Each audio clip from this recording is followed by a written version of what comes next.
it fits into there barely. Well, I'm gonna probably put some spacers under here and raise these up a little bit.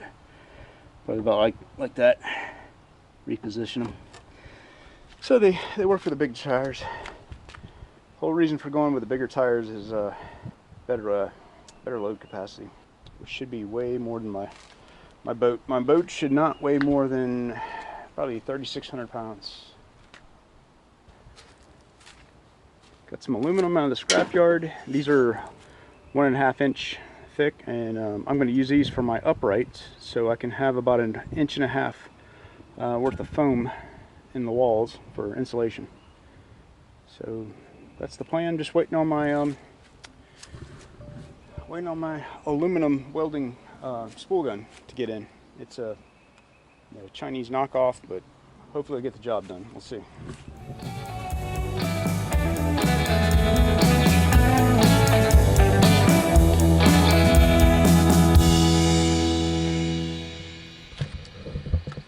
So guys, this is all from my scrapyard find. As you can tell, it's all kind of oxidized a little bit, but I think it'll polish up nice. Still can't beat it. It's solid aluminum, brand new stuff. It's just oxidized on the outside. We got 400 pounds of it. Well, that used to be 400 pounds of it. I went to a local metal shop, sheet metal shop, and had them bend the corners up, making like a U shape, and that's gonna be my floor in the boat. It's gonna be lighter than plywood and a lot stronger, and it won't deteriorate. Might corrode a little bit, but overall it's gonna be a good deal. I want to try it out and make sure I made it so it would fit. I cut it too short, just narrowly too short. I'm gonna take these hoses off, or at least stuff them down in here. That's what I'll do for right now. I'll just stuff them down in there. And this wiring too, so I can tell if it fits. 50 pounds of metal.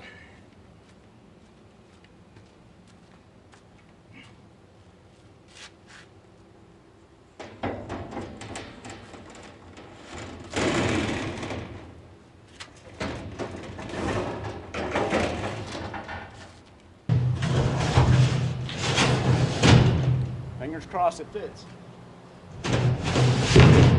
Oh.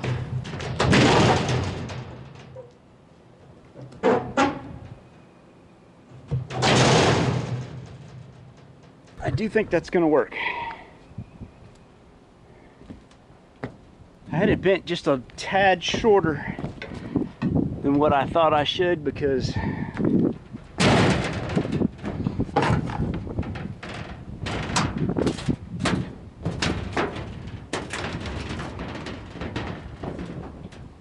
oh, that's going to make a good floor. Nice and solid. Even where it doesn't have support, you can feel it bend like ever so slightly, but if I throw some pop rivets in there, I don't believe I'm going to have an issue whatsoever.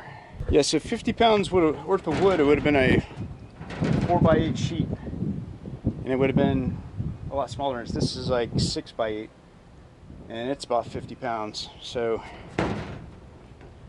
I'm going to save quite a bit of weight and not have the problem with the deterioration. I think I'm going to cut that back part up too. Oh yeah. Got me a floor. Yeah, if I wouldn't have bent that edge up, it wouldn't have been as solid either, because that adds a lot of rigidity to it. So far, so good. Now I gotta figure out if I need to cut the front up or if I'm gonna leave that deck that far out. I gotta figure out how to drain that tank now. Where it's got that right there, and I think that's the pickup. I don't know exactly where that goes though. Maybe it is right here, I don't know. I'm not sure.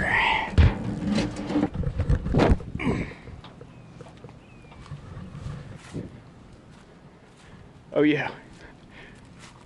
I didn't mention this, but when I took the tires off this thing, one of them was a 15-inch rim and one of them was a 14-inch rim. I didn't notice that when I when I bought it and I picked it up. Thank goodness I got the new tires and wheels on it.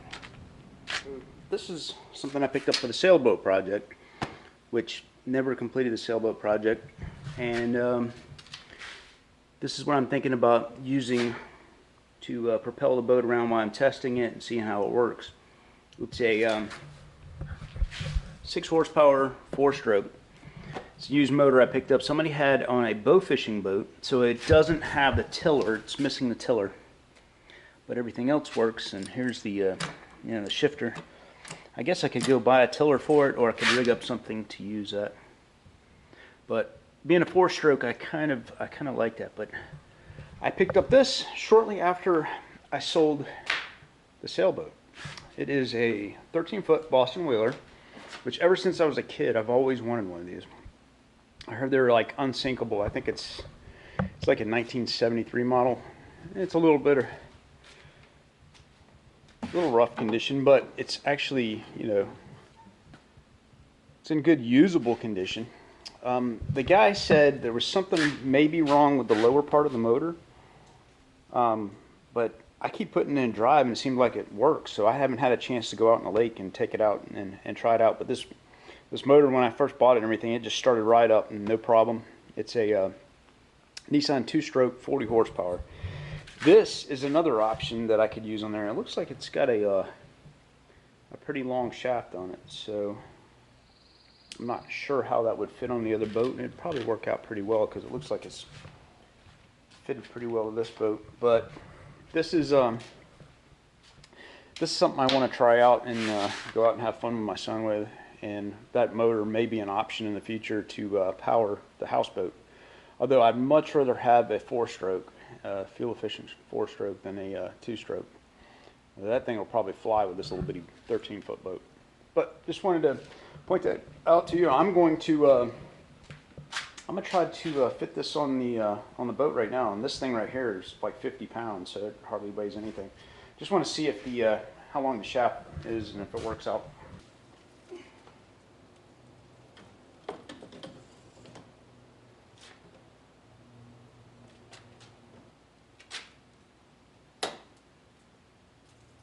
Not sure if I think there's another piece that's missing in the mechanism down here. At least I can't tell for sure. Seems like there would be another piece to help lock that thing in and make it so you can adjust it. I'm gonna have to go and pick up a manual and figure that out. But it looks like the shaft would be about the right length to I can at least like putt around with it. I know, just an idea.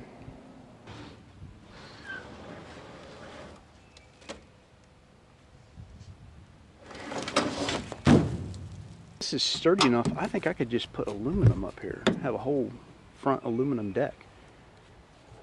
That's gonna be awesome. Aluminum.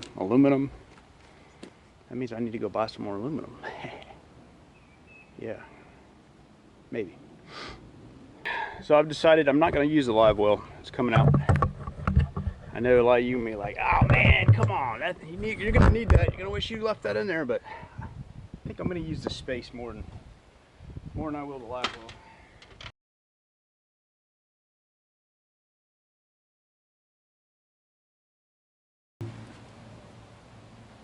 Not much to it anyway.